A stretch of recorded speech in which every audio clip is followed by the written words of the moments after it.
As I was watching WWDC 2024, I thought to myself, will this Apple intelligence on our iPhones, our iPads, and our Macs, will it make us, I guess, dumb? I do feel like, the muscles that we use in our brains, it just won't be used anymore. And we really won't have to problem solve.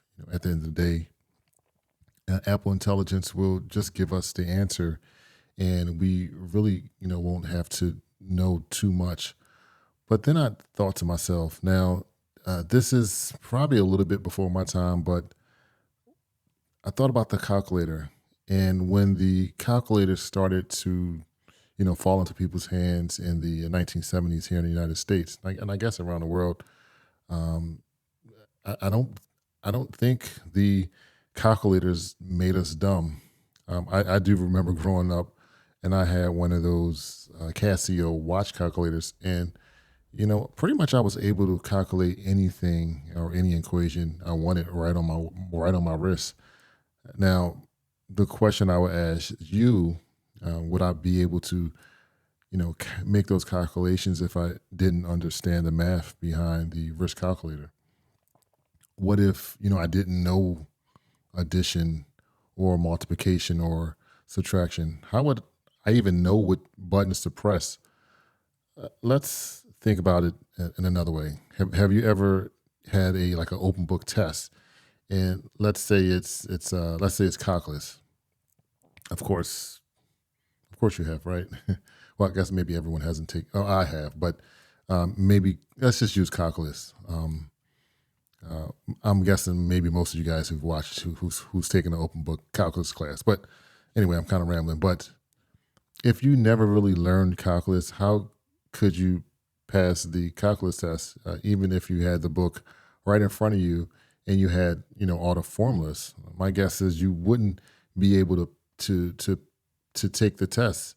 I think what's important is to know how to use the formulas first, and then I think most of us would be successful at taking a open book calculus test. Of course, you won't need to remember formulas, but you will know really how to use them with that open book test. I actually worked for a major carrier for over 10 years in customer service and sales. And I do often wonder, will AI be able to replace a customer service representative in a retail work environment? And to be honest, I think it will work for just simple, basic questions. Some of the most popular questions that I recall is when I worked for the major carriers. People would say, "How do I set my email up? How do I download apps?"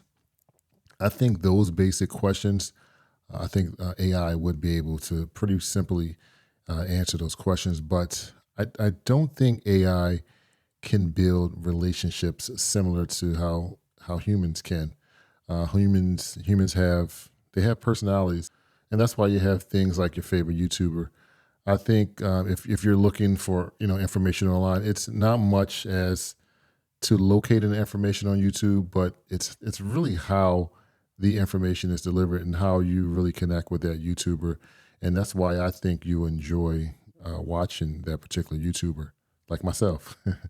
On top of that, if you're engaging with a customer service rep versus AI in a retail environment, I think an AI is going to give you the information that you requested, but it's not going to make additional suggestions that come across as I think being organic. So I don't think Apple Intelligence is going to. I don't think it's going to make us dumber unless we let it. I think Apple Intelligence will. I think it will help us be more efficient at our jobs and make us maybe come across as being smarter than we actually really are. Anyway, that's my thoughts on Apple Intelligence and how it's going to impact the world. What do you guys think? Do you think it's going to make us dumber? Let me know in the comments section below. If you enjoyed the video, don't hesitate to give it a like and subscribe to QCdads for more. I'll talk to you guys in the next one. Later. Bye-bye.